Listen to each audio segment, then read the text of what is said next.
بسم اللہ الرحمن الرحیم الحمد للہ نحمدہ ونصلی علی رسولہ الکریم۔ یہ میرے پاس کتاب ہے ریاض الصالحین۔ اس میں علامہ نووی رحمہ اللہ تعالیٰ نے بالکل صحیح احادیثیں جن کا فضائل سے تعلق ہے ان احادیثوں کو جمع کیا ہے۔ تو پہلا جو باب ہے ان احادیث میں وہ ہے باب التوبہ، توبہ کا باب۔ یہ توبہ کا باب اس لیے ذکر کیا تاکہ جو بھی ان کی کتاب شروع کرتا ہے تو بلکہ اس سے پہلے سب سے پہلا باب ہے باب الاخلاص و احضار النیت فی جمیع الاعمال والاقوال والاحوال البارزۃ والخفیہ، یعنی اس کا خلاصہ یہ کہ نیت کو درست کر لینا کسی بھی کام میں۔ جب بھی آپ کسی کام کا ارادہ کرتے ہیں تو اس میں آپ کی نیت کیا ہونی چاہیے۔ تو امام بخاری رحمہ اللہ تعالی نے جو اپنی حدیث کی کتاب کی ابتدا کی وہ بھی نیت سے، یہ بتانے کے لیے کہ بھائی نیت کو ہر کام میں آپ اپنی نیت کو پہلے درست کر لیں۔ تو نیت سے پہلے متعلق جو احادیث ہیں وہ ہم اس میں پڑھیں گے۔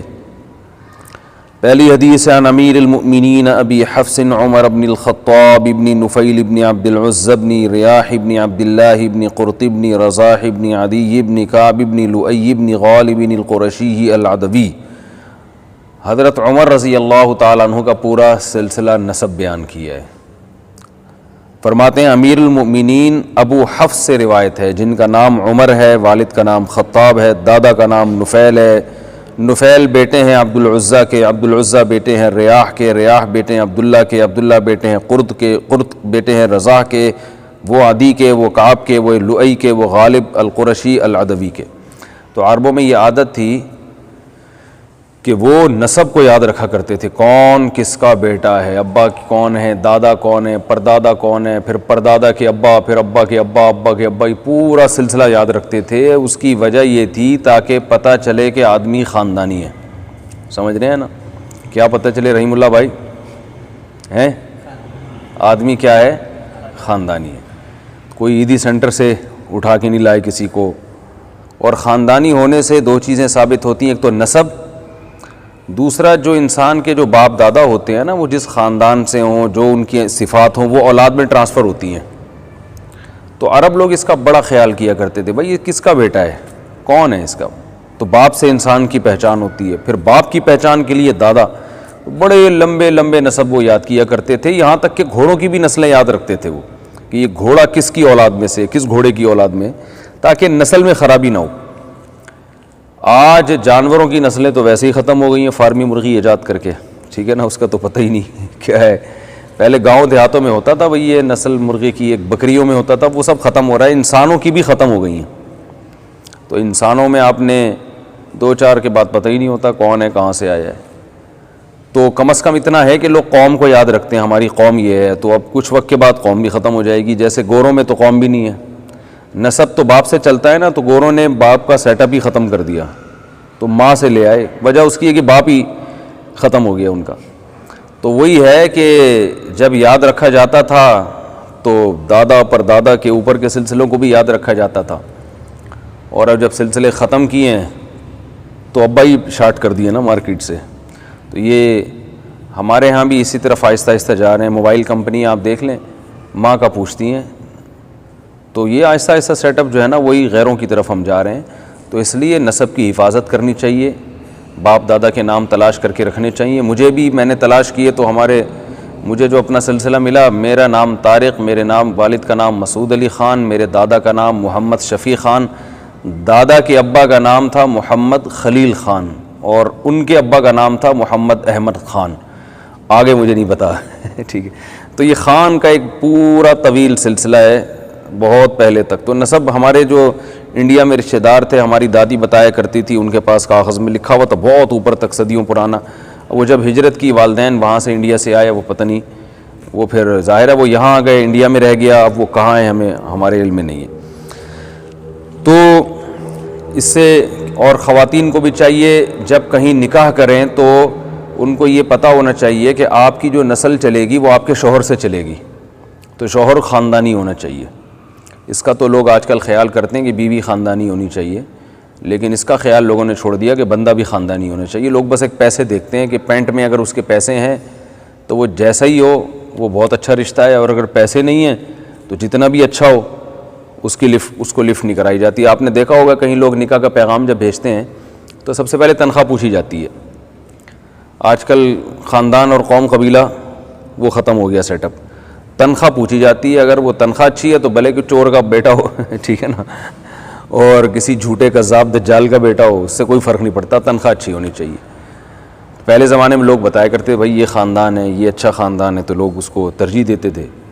تو عورت میں بھی خاندان کو دیکھنا چاہیے، مرد میں بھی، سب سے پہلے دیندار اور پھر اس کی خاندان کو ترجیح دینی چاہیے۔ تو دیکھیں کس طرح صحابہ کرام پہلے نسب کی حفاظت کیا کرتے تھے۔ میں دوبارہ نسب پڑھ کے سناتا ہوں۔ عن امیر المؤمنین ابی حفص عمر بن الخطاب بن نفیل بن عبد العزى بن ریاح بن عبد اللہ بن قرط بن رزاح بن عدی بن کعب ابن لؤی بن غالب القرشی العدوی رضی اللہ عنہ قال سمعت رسول اللہ صلی اللہ علیہ وسلم یقول انما الاعمال بالنیات وانما لکل امرئ ما نوى۔ حضرت عمر بن خطاب فرماتے ہیں کہ میں نے رسول اللہ صلی اللہ علیہ وسلم کو یہ فرماتے ہوئے سنا کہ اعمال کا دار و مدار نیتوں پر ہے، اور ہر شخص کو وہ ملے گا جس کی وہ نیت کرے گا۔ فمن کانت ہجرتہ الی اللہ ورسولہ، پس جس شخص کی ہجرت اللہ اور اس کے رسول کی طرف تھی، فہجرتہ الی اللہ ورسولہ، تو اس کی ہجرت اللہ اس کے رسول ہی کی طرف ہوگی۔ ومن کانت ہجرتہ لدنیا یصیبھا، اور جس کی ہجرت دنیا کے لیے تھی جس کو وہ حاصل کرنا چاہتا ہے، او امرأۃ ینکحھا، یا کسی عورت کی طرف تھی جس سے وہ شادی کرنا چاہتا ہے، فہجرتہ الی ما ہاجر الیہ، تو اس کی ہجرت اسی طرف ہے جس طرف اس نے ہجرت کی ہے۔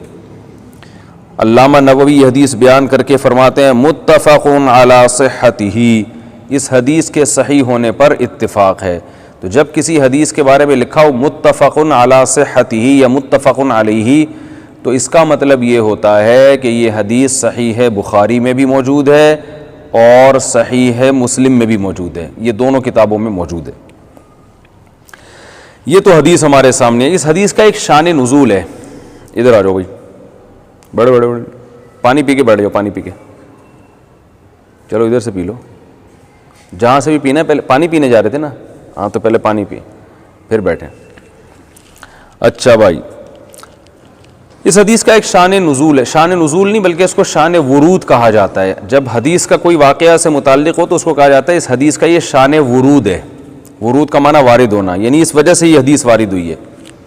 ہوا یہ تھا کہ صحابہ کرام نے بیان سننے آئے تھے نا، ایسا تو نہیں گن پوائنٹ پہ بٹھا دیا میں نے، ہاں ہم نے بیان میں ویسے بھی بندوں کو شارٹ رکھا ہوا ہے، تو دو چار جو ہمیں ادھار ملتے ہیں لا کے بٹھا دیتے ہیں یہاں پہ، ٹھیک ہے۔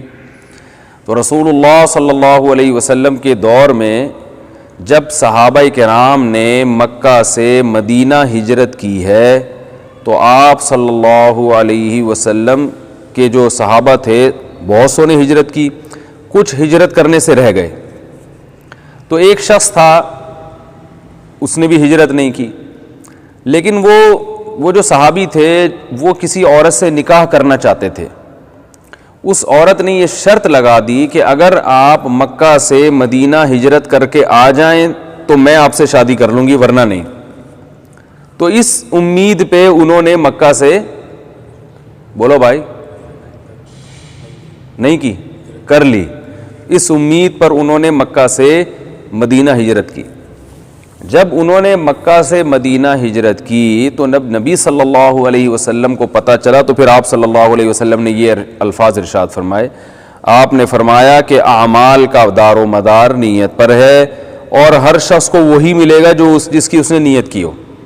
تو جس نے اللہ اس کے رسول کی طرف ہجرت کی، اس کی ہجرت تو اللہ رسول کی طرف سمجھی جائے گی، اور جس نے ہجرت کی عورت کی طرف یا دنیا حاصل کرنے کے لیے، تو وہ جس طرف ہجرت کی ہے وہی چیز ملے گی اس کو، یعنی تمہیں عورت مل جائے گی، ثواب نہیں ملے گا، مطلب یہ اللہ اس کے رسول راضی نہیں ہوں گے۔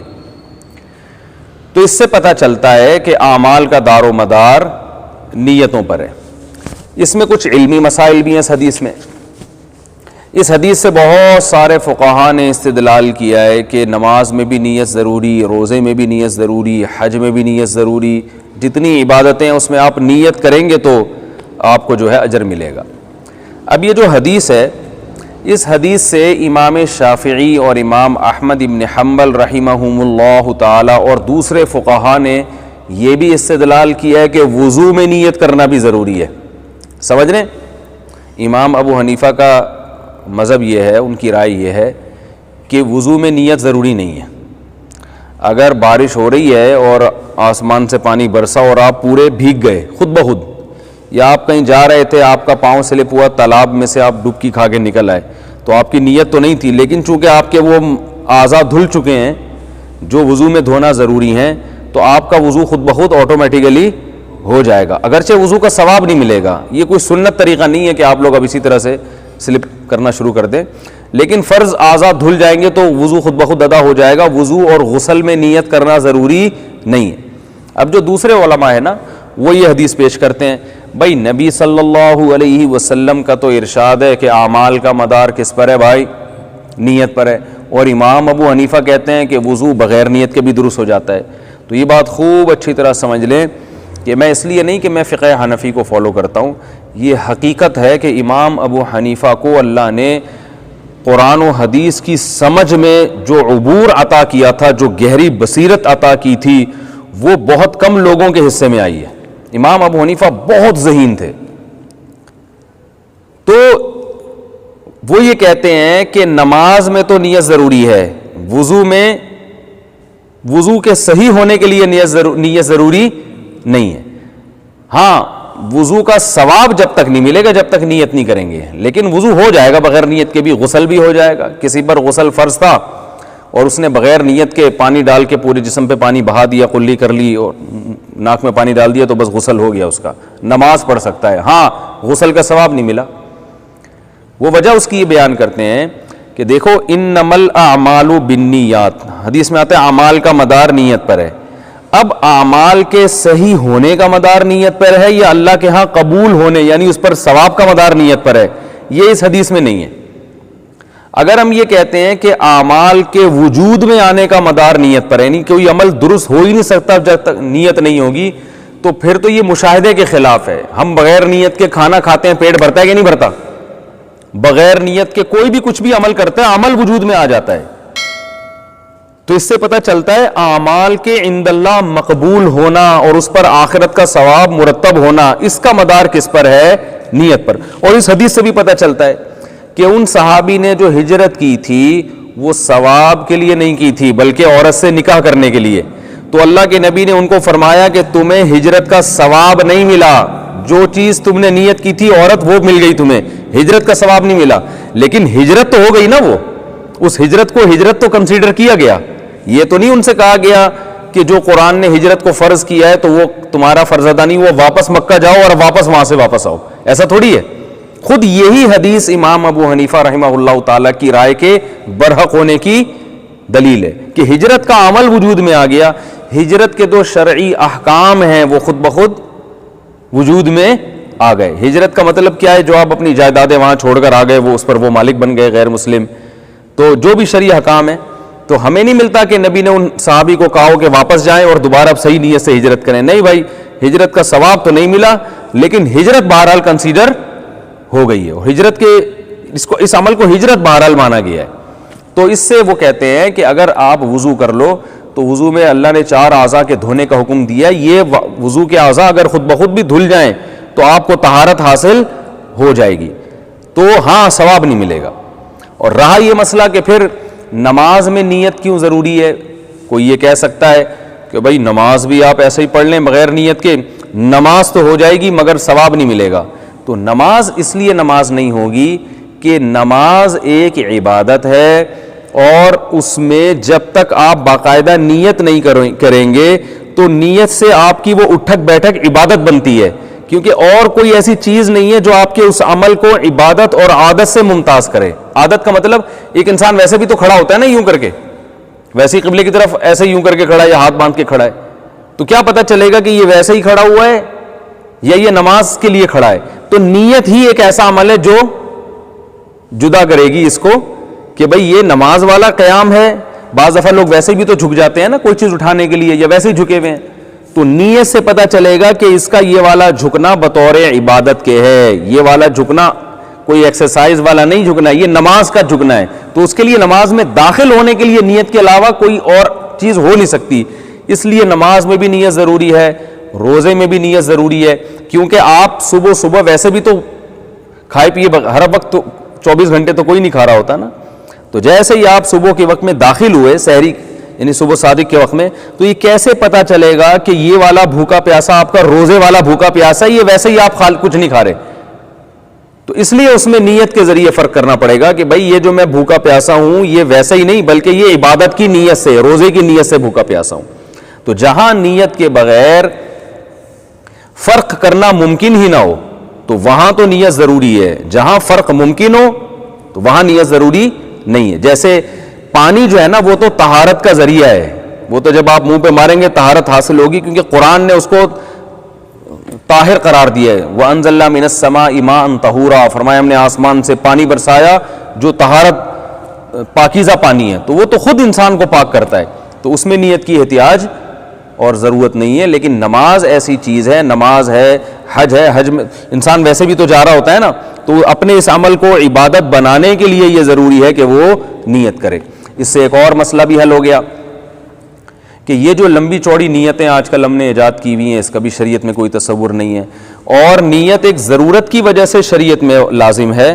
تو جہاں جتنی ضرورت ہوگی اس حد تک نیت ضروری ہوگی، جہاں ضروری نہیں ہے نیت وہاں ضروری نہیں. مثال کے طور پر بہت سے فقہا یہ کہتے ہیں کہ رمضان میں آپ نے رمضان کے روزے کی نیت کریں گے تو رمضان کا روزہ ہوگا، اگر نفل روزے کی نیت کریں گے تو رمضان کا روزہ نہیں ہوگا. جبکہ امام ابو حنیفہ رحمہ اللہ تعالیٰ کی رائے یہ ہے کہ رمضان میں بس روزے کی نیت کافی ہے کہ میرا روزہ ہے آج. یہ نیت کہ رمضان کا ہے یہ نیت ضروری نہیں ہے، اس لیے کہ اس کے لیے تو نیت چاہیے کہ آپ یہ بھوکا پیاسا ویسے ہی ہیں یا روزے کے لیے ہیں، یہ نیت کے بغیر فرق نہیں ہو سکتا. لیکن یہ کہ رمضان والا ہے یا نفل، اس کے لیے اس لیے ضروری نہیں ہے کہ یہ تو اللہ نے پہلے سے متعین کر دیا ہے کہ رمضان میں رمضان ہی کا روزہ ہوگا. جب اللہ نے متعین کر دیا تو آپ کو پھر خود سے متعین کرنے کی ضرورت نہیں ہے. تو اس لیے وہ کہتے ہیں یہاں آپ نفل کی بھی نیت کریں گے رمضان ہی کا روزہ ہوگا. تو یہ بہت زبردست ذہانت کی بات ہے. تو عام دنوں میں یہ ہو سکتا ہے کہ بھئی رمضان کی قضا بھی ہو سکتی ہے، اور ویسے آپ اب پیر کے دن آپ روزہ رکھتے ہیں تو سنت بھی ہو سکتا ہے اور رمضان کی قضا بھی ہو سکتی ہے. تو وہاں آپ کو باقاعدہ روزے کی بھی نیت کرنی پڑے گی اور یہ نیت بھی کرنی پڑے گی کہ یہ پیر والا روزہ جو سنت روزہ ہے وہ ہے یا یہ رمضان کی میں قضا رکھ رہا ہوں. تو وہاں یہ ضروری ہے. تو اب دیکھیں اس حدیث سے ہمیں کیا پتہ چلتا ہے کہ ان صحابی نے ہجرت کی تھی تو اللہ کے نبی نے فرمایا کہ اعمال اللہ کے ہاں قبول اس وقت تک نہیں ہوتے جب تک اللہ کو راضی کرنے کی نیت نہ ہو.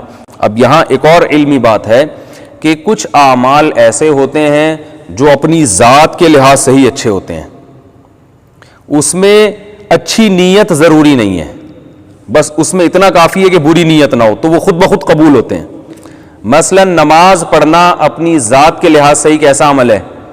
اس میں دو آپشن تھوڑی ہے اچھی کہ یہ اچھا بھی ہو سکتا ہے برا بھی. بھائی نماز تو اچھا ہی عمل ہے، تو اس میں آپ کی بری نیت نہ بھی ہو تو بھی وہ عمل اللہ ہی کے لیے کہلائے گا. اس میں یہ نیت کرنا کہ میں اللہ کے لیے کر رہا ہوں یہ ضروری نہیں ہے. یہ میں اس لیے بتا رہا ہوں کہ آج کل بہت سے لوگ وہم کے مریض ہیں، ان کو یہی شبہ ہوتا ہے پتہ نہیں یہ قبول ہو رہی ہے کہ نہیں ہو رہی، پتہ نہیں میری نیت اللہ کو خوش کرنا ہے کہ نہیں ہے. او بھائی عمل جب اچھا ہے تو اس میں جب تک بری نیت نہیں ہوگی اس کو اچھی نیت ہی سمجھی جائے گی، کیونکہ یہ عمل اچھا ہے نا. بری نیت کیا ہو سکتی ہے؟ باقاعدہ آپ برائی کی نیت کریں کہ میں نیت کرتا ہوں نماز پڑھنے سے ستار بھائی کو خوش کرنے کی. بہت دنوں سے ستار بھائی بھی مارکیٹ سے شارٹ ہے نا. میری نیت اللہ کو راضی کرنا نہیں ہے، میں صرف اس لیے نماز پڑھ رہا ہوں کہ وہ ستار بھائی ہیں، وہ جب مجھے نماز پڑھتا دیکھیں گے تو وہ یہ سمجھیں گے یہ بڑا نمازی ہے تو پھر ہو سکتا ہے مجھے کچھ ہدیہ ودیہ وہ گفٹ کر دیں. تو جب تک اتنی بری نیت نہیں ہوگی تو یہی سمجھا جائے گا کہ آپ کی نیت کیا ہے؟ اچھی ہے. تو اس میں وہمی بننے کی ضرورت نہیں ہے. بعض لوگ نیکی کرتے ہیں یار شاید میرے دل میں ریا آ رہی ہے، یہ شیطان ہے جو آپ میں عبادت میں جان ختم کر دیتا ہے آپ کی ایسے وسوسے ڈال ڈال کے. تو یہ ریا نہیں ہے، یہ ریاکاری کا وسوسہ ہے. سمجھ رہے کہ نہیں سمجھ رہے؟ ریاکاری کا. بعض دفعہ یہ وسوسہ اس سے بھی ہوتا ہے کہ بعض لوگ آپ کے اچھے عمل پہ آپ کی تعریف کرتے ہیں تو آپ خوش ہو جاتے ہو، تو پھر آپ کو خیال آتا ہے یار میں یہ عمل اللہ کے لیے نہیں کر رہا, یہ تو میں لوگوں کے لیے کر رہا ہوں, اور اس کی علامت یہ ہے کہ مجھے اس عمل پہ خوشی ہو رہی ہے, حالانکہ میں تو اللہ کے لیے کر رہا ہوں, مجھے تو خوشی نہیں ہونی چاہیے. تو یہ بھی شیطانی وسوسہ ہے. انسان عمل اللہ کے لیے کرتا ہے, لیکن جب لوگ اس کو دیکھ کے آپ کی تعریف کرتے ہیں تو یہ اپنی تعریف پہ خوش ہونا یہ انسان کی نیچر ہے. جو اپنی تعریف سن کے بھی خوش نہیں ہوتا وہ پاگل ہے. بات آ رہی ہے سمجھ میں؟ آپ کو نہیں کہہ رہا کہ آپ پاگل ہیں, ہاں میں یہ کہہ رہا ہوں کہ جو اپنی تعریف سنے اور پھر بھی اسے خوشی نہ ہو تو یہ نیچر کے خلاف ہے, یہ انسانی نیچر ہے, یہ صحیح ہونے کی علامت ہے. تو خوش ہوتا ہے انسان. ہاں تعریف سن کے اترانا یہ تکبر میں آتا ہے, یہ بری چیز ہے. دوسری بات, جھوٹی تعریف سن کے خوش ہونا یہ بھی برا ہے. آپ کی کسی نے تعریف کی, کسی بھی کوئی بھی اچھی صفت تھی آپ کے اندر, یا آپ کی صحت اچھی تھی, ایک مثال, یا آپ خوبصورت تھے, آپ کی تعریف کر دی ماشاءاللہ بڑے کیوٹ لگ رہے ہیں, ایک مثال ہے.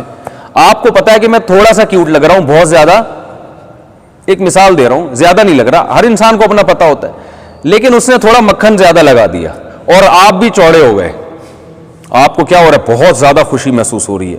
تو یہ جھوٹی تعریف ہے جس پہ سن کے آپ خوش ہو رہے ہیں. اس کو کہتے ہیں عجب, خود پسندی میں مبتلا ہو رہے ہیں, اپنے آپ کو پتہ نہیں کیا سمجھنا شروع کر دیا, حالانکہ اتنے بڑے فنٹر آپ ہیں نہیں. یہ مارکیٹ میں چیز چل رہی ہے کہ جتنا کام آپ نے کیا نہیں ہوتا, جیسے بہت سے سیاستدان یہ کرتے ہیں, کام انہوں نے کیا نہیں ہے, پبلک تعریف کرتی ہے ماشاءاللہ آپ نے تو ملک کو کہاں سے کہاں پہنچا دیا, اب ان کے دل میں لڈو پھوٹ رہے ہوتے ہیں, حالانکہ ان کو پتا ہوتا ہے کہ ہم نے ملک کو کہاں سے کہاں پہنچانا تو دور کی بات, ملک کا پورا بیڑا غرق کرنے میں ہمارا جتنا کردار ہے اتنا کسی اور کا نہیں. اس کی قرآن نے مذمت بیان کی ہے. اللہ نے فرمایا وَيُحِبُّونَ أَن يُحْمَدُوا بِمَا لَمْ يَفْعَلُوا, سورہ آل عمران میں, کہ وہ لوگ جو اپنی ایسی تعریف سے خوش ہوتے ہیں اور چاہتے ہیں کہ ایسی تعریف کی جائے کہ وہ عمل انہوں نے نہیں کیا ہے, لیکن پھر بھی اس عمل کی نسبت ان کی طرف کر کے ان کی جھوٹی تعریفی کی جائیں. اللہ فرماتے ہیں جن لوگوں کی یہ خواہش ہے فَلَا تَحْسَبَنَّهُمْ بِمَفَازَةٍ مِّنَ الْعَذَابِ, آپ یہ گمان بھی نہ کریں کہ یہ لوگ اللہ کے عذاب سے بچ جائیں گے. اللہ کو ان لوگوں پر اتنا غضب آتا ہے, ان کو تو چاہیے کہ بھائی آپ کیوں ہماری جھوٹی تعریفیں کر رہے ہو, اتنا بھی نہیں ہے. تو جتنا ہو اتنی تعریف ہو, اور اس پہ اترائے نہیں بلکہ انسان خوش ہو. اترانے میں اور خوش ہونے میں کیا فرق ہے؟ خوش ہونے کا مطلب یہ ہے کہ بھائی اللہ کی ایک نعمت ہے جو اللہ نے مجھے دی ہے, تو یہ دنیا میں اللہ نے اس کا اجر دے دیا کہ لوگوں کی نظر میں آپ کو محبوب بنا دیا, آخرت میں اور اجر ملے گا. عزت تو ہر ایک کو پیاری ہوتی ہے نا, لیکن اترانا کیا ہوتا ہے کہ اس نعمت کو اپنا کمال سمجھنا شروع کر دے انسان. نعمت کو کیا سمجھنا شروع کر دے؟ اپنا کمال, کہ ہاں یہ میری. جیسے قارون کے پاس دولت تھی تو خوش ہونے کے بجائے اترانا شروع کر دیا تھا. موسیٰ علیہ السلام نے کہا اللہ نے تم پر انعام کیا, احسان کیا, تو جیسے اللہ نے تم پر احسان کیا تم اللہ کی مخلوق پر بھی احسان کرو. تو اس نے کیا کہا, بھائی میں ان پر احسان کیوں کروں, یہ تو میں نے اپنی محنت سے کمایا ہے. تو یہ اترانا کہلاتا ہے کہ اب آپ فری ہونا شروع ہو گئے ہیں, اور ایک چیز بھیک میں آپ کو ملی ہوئی ہے. تو کسی کو اللہ نے حسن و جمال دیا تو یہ بھی اللہ کی طرف سے بھیک میں ملا ہے, کسی کو اللہ نے دولت دی تو یہ بھی اللہ کی طرف سے بھیک میں ملی ہے, کسی کو اللہ نے کوئی اچھی نیکی کی توفیق دے دی تو یہ بھی ہمیں کیا سوچنا چاہیے, بھائی نماز پڑھنے کی, روزہ رکھنے کی توفیق ملی, اپنا کمال نہیں ہے, یہ اللہ کی دین ہے. اللہ جب چاہے 2 منٹ میں توفیق سلب کر لے, ایمان بھی سلب کر سکتا ہے وہ. تو اس لیے خوش ہو مگر نسبت کس کی طرف کرے انسان؟ اللہ کی طرف. تو اس میں اور زیادہ ثواب ملے گا, تواضع کہلائے گا یہ عمل. تو یہ تو میں نے عرض کیا کہ وہ اعمال جن میں دونوں آپشن ہوتے ہیں, ایک یعنی بعض اعمال وہ ہوتے ہیں جن میں اچھے ہی ہوتے ہیں, ان کی میں نے تفصیل بیان کی, جیسے نماز ہے, صدقات و خیرات ہیں. تو ان میں جب تک آپ کی نیت باقاعدہ برائی کی نہیں ہوگی تو آپ کے عمل کو شریعت اچھا ہی سمجھے گی, اور ہمیں بھی حکم ہے کہ اس کے عمل کو اچھا ہی سمجھیں. کیا مطلب, کوئی صدقات و خیرات کر رہا ہے تو اب اس میں کیڑا نہ نکالا, اب شو مارنے کے لیے غریبوں کو کھانا کھلا رہے ہیں, اب ہمیں پتہ ہے کیا ہے. بھائی جب عمل اچھا ہے تو جب تک آپ اس کے دل کو ٹٹول کے یقین نہ کر لیں گے کہ اس کی باقاعدہ برائی کی نیت ہے, اس وقت تک آپ کو اس پہ فتویٰ لگانے کی اجازت نہیں. مشہور واقعہ ہے صحابی کا, جنگ میں ایک کافر آیا اور کہنے لگا میں کلمہ پڑھتا ہوں. انہوں نے کہا کہ صحابی نے ان کو پھر بھی قتل کر دیا. آپ صلی اللہ علیہ وسلم کو پتہ چلا، آپ اتنے غضبناک ہوئے، تو آپ نے صحابی سے پوچھا تم نے کیوں قتل کیا؟ انہوں نے کہا یا رسول اللہ انہوں نے تو موت کے ڈر سے اسلام قبول کیا ہے۔ آپ نے فرمایا ہلا شققت قلبہ، کیا تم نے ان کے دل کو چیر کے دیکھا تھا کیا؟ حالانکہ سارے دیکھیں گراؤنڈ ریئلٹی کیا کہہ رہی ہے، بظاہر یہی ہے کہ موت کے ڈر سے ہی ہے، تلوار گردن پہ رکھی ہوئی ہے تو اب تو کلمہ تو پڑھنا ہی ہے، لیکن پھر بھی نبی نے کیا کہا؟ عمل اچھا ہے نا اسلام قبول کرنا، تو ہم نے اس کو اچھے معامل پہ ہی لے کے جانا ہے کہ بھائی ان کی نیت کے بارے میں ہم فیصلہ نہیں کریں گے، تو ہم مکلف ہیں عمل کے۔ کوئی اچھا عمل کر رہا ہے تو جب تک 100% دلیل نہ ہو اس کے بری نیت کی، ہم نے اس کو یہی سمجھنا ہے کہ یہ کیا ہے؟ اچھا عمل ہے، اس کی نیت کیا ہوگی؟ اچھی ہوگی۔ تو جو بھی معاشرے میں خیر کا کام کر رہے ہیں، جو بھی معاشرے میں بھلائی کو فروغ دے رہے ہیں، جو نماز پڑھ رہا ہے، کوئی تہجد پڑھ رہا ہے، کوئی صدقہ کر رہا ہے، تو بھائی اچھا ہی کر رہا ہے، جب تک بری نیت نہیں ہوگی اس کا عمل کیا کہلائے گا؟ اچھا۔ دوسرے اعمال وہ ہوتے ہیں جو برے ہی ہیں، وہ اچھے نہیں ہو سکتے۔ چوری کرنا، شراب پینا، سود کھانا، ظلم کرنا، اس میں شریعت کہتی ہے یہ برے ہی رہیں گے چاہے کتنی ہی اچھی نیت کر لو۔ اب ایک آدمی شراب پی رہا ہے، بھائی کیوں پی رہا ہے؟ یہ تو بری چیز ہے، مجھے پتہ ہے بری چیز ہے، لیکن میں اس لیے پی رہا ہوں کہ جب میں تھوڑا دماغ میرا سکون میں آئے گا تو جب سکون مجھے ملے گا تو میں ابا کی خدمت کروں گا، پھر میں کیونکہ میں ابھی ٹینشن میں ہوں تو ابا کی خدمت نہیں کر سکتا، تو پھر میں غریبوں کو کھانا کھلاؤں گا، میں بالکل ریلیکس ہو جاؤں گا، تو میرے شراب پینے سے لوگوں کو کیا ہے؟ بولو بھائی فائدہ ہے۔ اور ہو سکتا ہے واقعی یہ نیت ہو کہ یار میں ٹینشن میں ہوں اور میں ابھی قوم کی خدمت نہیں کر سکتا، تو وہ چاہے، اب دیکھو کتنی اچھی نیت ہے، لیکن شریعت نے ہمیں اس کی اس نیت کی وجہ سے اس کے برے عمل کو اچھا قرار دینے کی اجازت بولو بھائی نہیں دی۔ شریعت نے کہا ہے عمل جب برا ہے تو وہ اچھی نیت سے اچھا بولو بھائی نہیں بن جائے گا، وہ برا کا برا ہی عمل رہے گا۔ تو اگر کوئی چرس بانٹ رہا ہے لوگوں میں، کہہ رہے میں اصل میں اینٹی ڈپریشن ایک دوا میں نے ایجاد کی ہے تاکہ لوگ ریلیکس ہو جائیں، تو بھائی یہ تو بری چیز ہے۔ ماں باپ کے ساتھ بدسلوکی کر رہا ہے اور دلیل یہ دے رہا ہے کہ میں ماں باپ کی اصلاح کی کوشش میں لگا ہوا ہوں، میں سختی کروں گا تو یہ صحیح ہو جائیں گے، ٹھیک ہے نا، تو نماز پڑھنا شروع کر دیں گے ابا میرے، اگر میں سختی سے ان کو سمجھاؤں گا تو نماز شروع کر دیں گے۔ تو بھائی آپ کو سختی سے سمجھانے کی اجازت نہیں ہے، ابا پہ سختی کرنے کی آپ کو اجازت نہیں ہے۔ تو یہ دوسرے اعمال ہیں۔ تو دیکھ لیں آج لوگ نے ہر حرام چیز کو پہ اچھائی کا لیبل لگا کے اس کو حلال کر دیا ہے۔ تو جو بری چیز ہے وہ کیا رہے گی؟ بری رہے گی۔ تیسرے درجے کے اعمال وہ ہوتے ہیں جو اچھے بھی ہو سکتے ہیں اور برے بھی ہو سکتے ہیں۔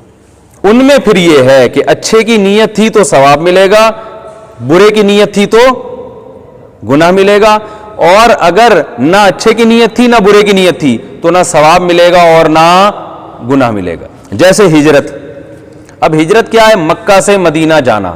ان صحابی نے مکہ سے مدینہ ٹریولنگ کی، یہ ایک جائز عمل ہے، یہ نہ اچھا ہے نہ برا ہے۔ یہ نیت اچھی ہوگی تو ثواب ملے گا، نیت بری ہوگی تو گناہ ملے گا، اور نیت نہ اچھی نہ بری ہے تو جو نیت ہوگی وہ ملے گا۔ جیسے نبی صلی اللہ علیہ وسلم نے صحابی کے بارے میں فرمایا، بھائی جو اللہ اس کے رسول کی طرف ہجرت کرے گا یعنی ان کو خوش کرنے کے لیے تو اللہ اس کے رسول مل جائیں گے، اس کو ثواب مل جائے گا۔ جو عورت کی طرف ہجرت کرے گا تو اسے کیا مل جائے گی؟ عورت مل جائے گی، جیسے ان صحابی نے۔ تو مطلب نہ ثواب ملا اور نہ گناہ ملا، تو اس پہ وہ ہجرت کا ثواب نہیں ملے گا۔ تو اس لیے کہ یہ ہجرت ایک ایسا عمل ہے جو بذات خود نہ اچھا ہے اور نہ برا ہے۔ ٹریولنگ ہے نا، ایک جگہ سے دوسری جگہ جانا، تو آپ کس نیت سے جا رہے ہیں؟ اس نیت سے جا رہے ہیں کہ بھئی میرے دین محفوظ ہو جائے، میں اس علاقے میں رہ کر اپنے دین کی حفاظت نہیں کر سکتا، میں دوسرے ایریے میں جاؤں گا، وہاں رہ کے میں اپنے دین کی حفاظت کروں گا، یہ نیت ہے۔ تو راستے میں موت واقع ہو گئی تو قرآن میں فقط وقع اجرہ علی اللہ، اتنا مبارک عمل ہے اپنے دین کو بچانے کے لیے اپنا علاقہ چھوڑ دینا، کہ اللہ فرماتے ہیں کہ تمہیں رزق بھی میں دوں گا، اور اگر تمہاری موت واقع ہو گئی راستے میں تو اس کا اجر اللہ کے ذمے پڑ گیا ہے، اللہ کے ذمے لازم ہو گیا ہے۔ کتنی بڑی فضیلت۔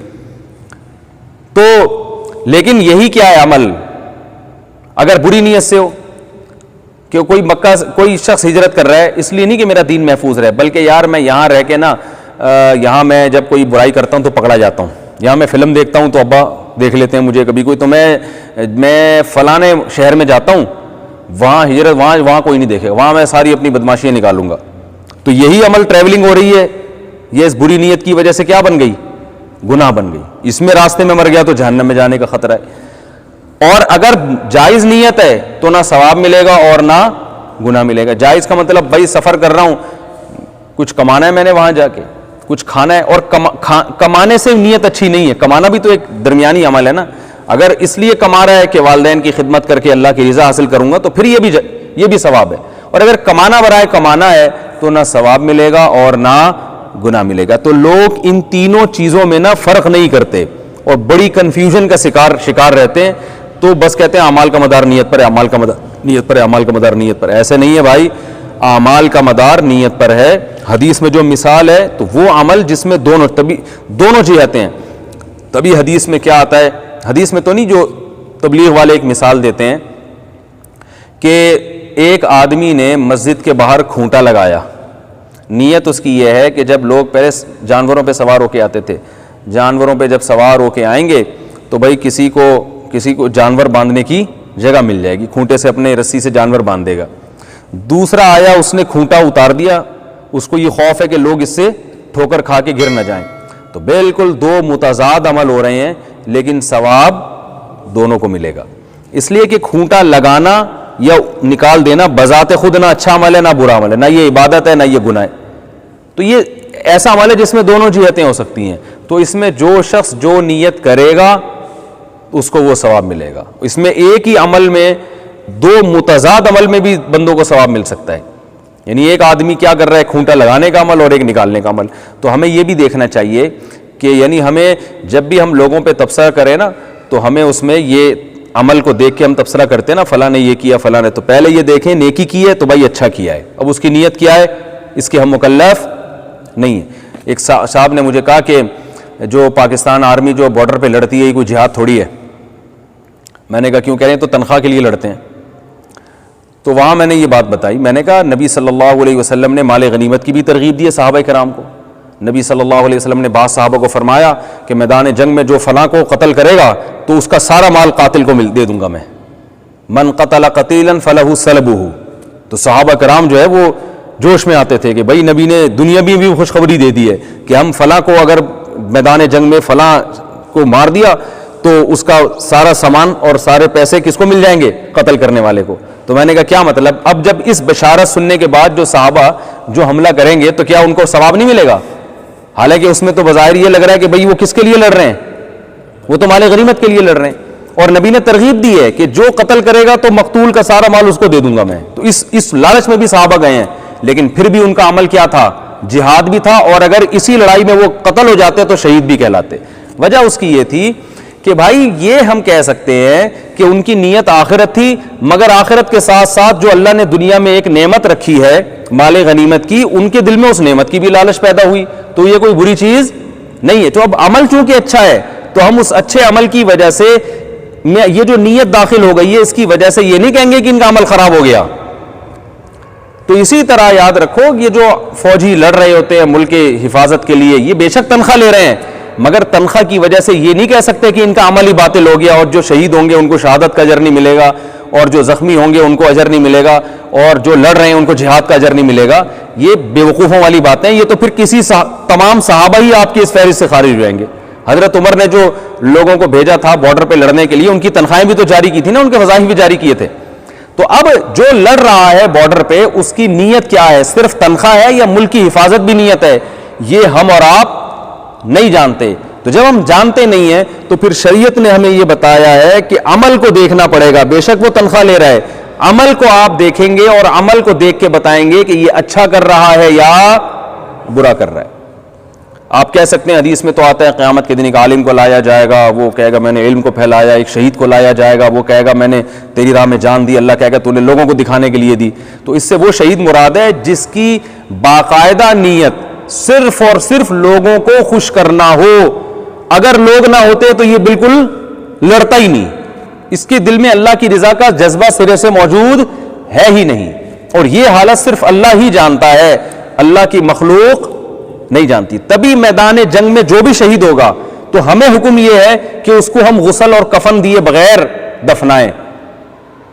وجہ کیا ہے بھائی, ہمیں تو ظاہر کو دیکھنے کا حکم ہے. اب وہ دل میں اس کے کیا تھا یہ کون جانتا ہے, اللہ جانتا ہے. ورنہ شریعت ہمیں کہتی کہ جو میدان جنگ میں شہید ہو رہا ہے تو پہلے چیک کرو کہ اس کی نیت کیا تھی, اس کے دوستوں سے بلاؤ, حالات پوچھو, یہ تنخواہ کتنی لے رہا تھا, ہے بھائی ٹھیک ہے نا, اس کے دل میں مال غنیمت تو نہیں تھی, تنخواہ اس کے کتنی تنخواہ ملنے والی تھی, کوئی ویڈیو کیمرے سے ریکارڈنگ تو نہیں ہو رہی تھی, پتہ چلا ہو سکتا ہے یہ بہادری دکھانے کے لیے کر رہا ہو. ہمیں شریعت نے کیا حکم دیا, جو میدان جنگ میں لڑتا ہوا شہید ہوگا, چاہے وہ تنخواہ لے رہا ہو یا نہ لے رہا ہو, چاہے اس کی ویڈیو بن رہی ہو یا نہ بن رہی ہو, شریعت نے حکم دیا کہ اسے نہ غسل دیا جائے گا اور نہ اسے کفن. یہ شہید کا اعزاز ہے کہ اللہ چاہتے ہیں کہ جس حال میں شہید ہوا اسی ایز اٹ از اس کو دفن کیا جائے اور قیامت میں اسی طرح سے اس کو اٹھایا جائے, انہی کپڑوں میں, خون آلودہ کپڑوں میں. یہ اس کا اعزاز ہے. تو ہمیں کیا دیکھنا ہے, کیا خلاصہ نکلا بھائی, عمل کو. اسی طرح علماء جو بیانات کر رہے ہوتے ہیں, لوگ ان سے فائدہ اٹھا رہے ہیں. بہت سے لوگوں کو ہم نے دیکھا ہے تبصرہ کرنا, ابے ان کے تو بس دکانیں کھلی ہوئی ہیں, ابے ان کے تو یوں ہیں, ان کو کیا ہے, ان کو بولنے کے علاوہ آتا کیا ہے. تو آپ بدگمانی کیوں کر رہے ہو بھائی؟ اگر کوئی خیر پھیلا رہا ہے تو شریعت نے ہمیں حتی الامکان اس کے عمل کو اچھائی پر معمول کرنے کا حکم دیا ہے. کہ کوئی اپنے باپ کی ماں کی خدمت کر رہا ہے تو اب دوسرے کیا کہتے ہیں, ابے چمچا بنا ہوا ہے, ابا کی وراثت کے چکر میں. اصل میں کوئی آپ نے دیکھا ہوگا کسی بوڑھے کی خدمت کر رہا ہے, ابے چمچا گیری میں. تو بھائی ہر اچھے عمل میں اس طرح نکالتے ہیں کیڑے. تو جو کیڑا نکالنا تو برا عمل ہے, اس میں تو نیت جو بھی ہو اس کو برائی سمجھا جائے گا. لیکن جو عمل اچھا کر رہا ہے, باپ کی خدمت, ماں کی خدمت, بوڑھوں کی خدمت, عین ممکن ہے اس کی نیت بری ہو, وراثت کی نیت سے کر رہا ہو, لیکن ہمیں شریعت نے کیا حکم دیا ہے بھائی, اچھا عمل ہے تو کیا سمجھا جائے گا اچھا, برا عمل کر رہا ہے تو کیا سمجھا جائے گا برا عمل. آج بروں کو اچھا کہا جانے لگا ہے اور اچھوں کو برا. بڑی سے بڑی برائی, فنکار اداکاروں کو لوگ کیا کہتے ہیں, اچھا فلمیں بنا رہے ہیں, ڈرامے بنا رہے ہیں, بے حیائی کو فروغ دے رہے ہیں, لیکن بھائی اصل میں ایکچولی یہ لوگوں کی سٹریس ختم کر رہے ہیں. ٹھیک ہے نا, وہ جو ہیروئن ناچ رہی ہے فلموں میں آدھے آدھے کپڑے پہن کے, اصل میں یہ ایک انٹرٹینمنٹ ہے, اور لوگوں کو انٹرٹین کرنا کیا ہے, یہ ایک ثواب کا کام ہے. لوگ انٹرٹین ہوں گے. آج کل ٹینشن ہے, مسائل بہت ہیں, بیماریاں بہت ہیں, تو کسی کا ڈانس مانس دیکھ کے اگر کوئی تھوڑا خوش ہو گیا تو کیا ہو رہا ہے, وہ بھائی خوش کرنے, پھر ہیروئن بانٹنا شروع کر دو, چرس بانٹو, اس سے تو بہت زیادہ, ایک ایک گھر میں سٹا دو, پھر دیکھو اگلے دن کیسے وہ باہر کھڑے, کسی سینما گھر میں فلم کے بجائے سٹے بانٹنا شروع کر دو. تو خالی ٹینشن ہی ختم نہیں کرنی, وہ یہ بھی دیکھنا ہے ٹینشن ختم کرنے کے لیے جو آپ نے طریقہ اختیار کیا ہے وہ جائز بھی ہے یا نہیں ہے, وہ بذات خود ٹھیک بھی ہے یا نہیں ہے. اور یہ جو غلط طریقوں سے ٹینشن ختم کی جاتی ہے, یہ وقتی ٹینشن تو ختم ہوتی ہے, اس سے مزید ٹینشنیں پیدا ہوتی ہیں. جو فلموں ڈراموں کی وجہ سے کلچر تباہ ہو گیا, لڑکوں میں بے حیائی پھیل گئی, صحتیں برباد ہو گئی, لوگوں نے اپنے گھر میں بیوی سے محبت کرنا, جب روز بروز رنگ برنگی تصویریں اس کو انٹرنیٹ پر اور فلموں میں نظر آئیں گی تو بیوی سے کون محبت کرے گا پھر وہ. تو یہ سارا سیٹ اپ کیا ہو گیا, برباد. تو شریعت نے کیا بتایا بھائی, اچھا عمل ہے تو اچھا ہے, برا ہے تو کیا ہے برا ہے, اور کچھ اعمال درمیان میں ہیں, وہ نہ اچھے ہوتے نہ برے, اس میں پھر نیت کو دیکھا جائے گا بھائی آپ کی نیت کیا تھی. اگر اچھی نیت تھی تو ثواب ہے, بری نیت تھی تو کیا ہے گناہ ہے, اور کوئی بھی نیت نہیں تھی تو بس جائز ہے, پھر نہ اچھا ہے نہ برا ہے. اللہ تعالی ہم سب کو سمجھنے کی عمل کی توفیق عطا فرمائے. سوالات دے دیں جلدی سے. 85 گرام سونے پر کتنی زکوٰۃ ہے اگر نقدی اور چاندی نہیں ہے؟ اگر سونے کے علاوہ ایک دھیلا بھی نہیں ہے, 85 گرام سونے پر تو بہرحال زکوٰۃ ہوگی. بھائی اس کو 40 سے ڈیوائڈ کر دیں 85 کو, جو جواب آئے اتنے گرام. نابالغ بچہ حافظ ہو تو اس کی امامت جائز ہے, بالغوں کو نماز نہیں پڑھا سکتا. کسی عورت کا روزہ ہو اور 12 بچے, اچھا سوری بچے کیوں لکھا ہوا ہے, اور 12 بجے آ کر اس کے ایام شروع ہو جائیں تو وہ روزہ رکھے یا توڑ دے, روزہ خود بخود ٹوٹ جائے گا اور اس کے لیے کھانا پینا جائز ہے. البتہ کسی عورت نے روزہ رکھا, روزہ چھوڑا, رکھا نہیں, مینسز کی وجہ سے روزہ چھوڑ دیا, اور دوپہر 12 بجے یا کسی بھی ٹائم پہ مینسز آنا بند ہو گئے, تو اب اس کا روزہ تو نہیں ہوا, لیکن جیسے ہی مینسز آنا بند ہوں گے وہ پاک ہو گئی, اب وہ افطار تک کھا پی نہیں سکتی, اس پر روزے داروں کی طرح رہنا لازم ہے. رمضان میں آئی ڈراپ استعمال کر سکتے ہیں؟ جی ہاں کر سکتے ہیں. مجھے سانس کی بیماری ہے, گھر والے کہتے ہیں کہ نماز گھر میں پڑھو, کیا اس بیماری کی وجہ سے گھر میں نماز پڑھنے کا گناہ تو نہیں ہوگا؟ بھائی سانس کی بیماری میں اگر جماعت سے پڑھنے میں بیماری بڑھ رہی ہے یا دوسروں کو لگ رہی ہے پھر تو جماعت سے نماز نہ پڑھیں. اگر ایسا کوئی مسئلہ نہیں ہے پھر جماعت سے نماز پڑھیں. اگر مسجد میں آنے میں تکلیف ہو رہی ہے, سانس پھول جاتا ہے, تو پھر بھی گھر سے نماز گھر میں پڑھ سکتے ہیں. یعنی اگر پھیل رہی ہے بیماری یا آپ کو خود بڑھ رہی ہے تو پھر گھر میں پڑھیں نماز. یعنی مسجد میں پڑھنے سے اگر بیماری کو یا دوسرے کو نقصان ہو رہا ہے تو گھر میں پڑھیں, ورنہ مسجد میں آنا پڑے گا. کیا یوٹیوب پر تراویح کی نماز لگا کر نماز کی نیت کر سکتے ہیں؟ بالکل نہیں ہے. غامدی صاحب کا نیا فتویٰ آیا مارکیٹ میں، اس کی کوئی حیثیت نہیں ہے، اس لیے بھی نہیں پڑھ سکتے کہ وہ غامدی صاحب نے عجیب ہی احمقانہ قسم کی بات کی ہے۔ امام کے لیے تو یہ ضروری ہے کہ وہ مقتدیوں سے آگے ہو۔ اب آپ مجھے بتاؤ، اگر اسلام آباد میں کوئی امام کھڑا ہو کے آن لائن نماز شروع کرائے تو ہم تو تقریباً 1000 کلومیٹر آگے ہیں کعبہ کی طرف، یعنی ہم کعبہ جو ہے نا ہم سے قریب ہے، اسلام آباد والوں سے دور ہے، تو امام 1000 کلومیٹر پیچھے کھڑا ہے، یعنی اسلام آباد میں امام کھڑا ہوا ہے اور آن لائن نماز پڑھا رہا ہے، مقتدی کہاں ہیں؟ ٹیلی ویژن میں یا انٹرنیٹ پر وہ کراچی میں اقتدا کر رہے ہیں۔ تو یہ عجیب سی بے وقوفی والی بات بن جائے گی کہ نہیں بن جائے گی؟ تو یہ پروفیسر صاحب ہیں، چونکہ ان کی فیلڈ نہیں ہے، عالم نہیں ہے، تو اس لیے یہ اس طرح کے لطیفے چھوڑتے رہتے ہیں، اور یہ دلیل یہ دیتے ہیں کہ جو ہے نا اب یہ انٹرنیٹ نے اور یہ الیکٹرانک میڈیا نے ایک گلوبل ولیج کی طرح، ایک جماعت کی طرح بنا دیا ہے، اور سب کی آواز ایک دوسرے کو پہنچ رہی ہے، حرکات بھی پہنچ رہی ہیں۔ تو بھائی نبی صلی اللہ علیہ وسلم نے جب رمضان میں جب بارش کے وقت اعلان کروایا تھا مؤذن سے کہ صلو فی رحالکم، کہ بارش ہو رہی ہے تو اپنے گھروں میں نماز پڑھو، ٹھیک ہے نا، تو آپ صلی اللہ علیہ وسلم وہاں بھی تو آن لائن نماز پڑھا سکتے تھے کہ بارش ہو رہی ہے آپ لوگ اپنے گھر میں پڑھیں، تو میں یہاں سے نماز پڑھانا شروع کرتا ہوں، بلال جو ہے یہ تکبیرات کہہ کہہ کے تمہیں بتاتے بھی رہیں گے اور گھروں میں نماز بھی، میرے پیچھے اقتدا میں نماز بھی ہو جائے گی، کیونکہ آواز تو پہنچتی تھی نا بھائی، آواز یا تو انٹرنیٹ کے ذریعے پہنچے گی یا مؤذن کی ویسے ہی آواز پہنچ رہی تھی، تبھی تو حضرت بلال نے کہا کہ گھروں میں نماز پڑھو، اگر آواز پہنچ نہیں رہی تھی حضرت بلال کیوں کہتے؟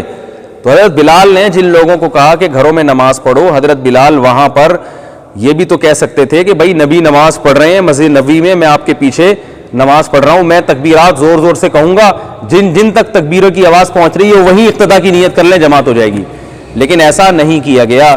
تو اس سے صاف پتہ چلتا ہے کہ جماعت کے لیے ایک مکان کا ہونا ضروری ہے، ایک جگہ لوگ کھڑے ہوئے ہوں، بے شک کچھ فاصلہ ہو جائے لیکن ایک جگہ کا ہونا ضروری ہے۔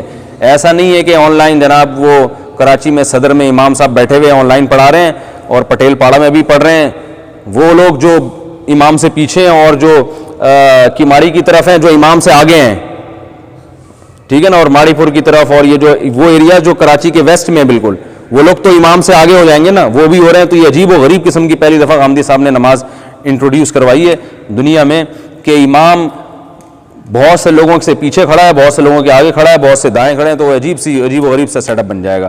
تو یہ کچھ بھی نہیں ہے ایسے، یہ فضول، یہ اس سے نماز نہیں ہوگی۔ اللہ تعالیٰ عمل کی توفیق عطا فرمائے۔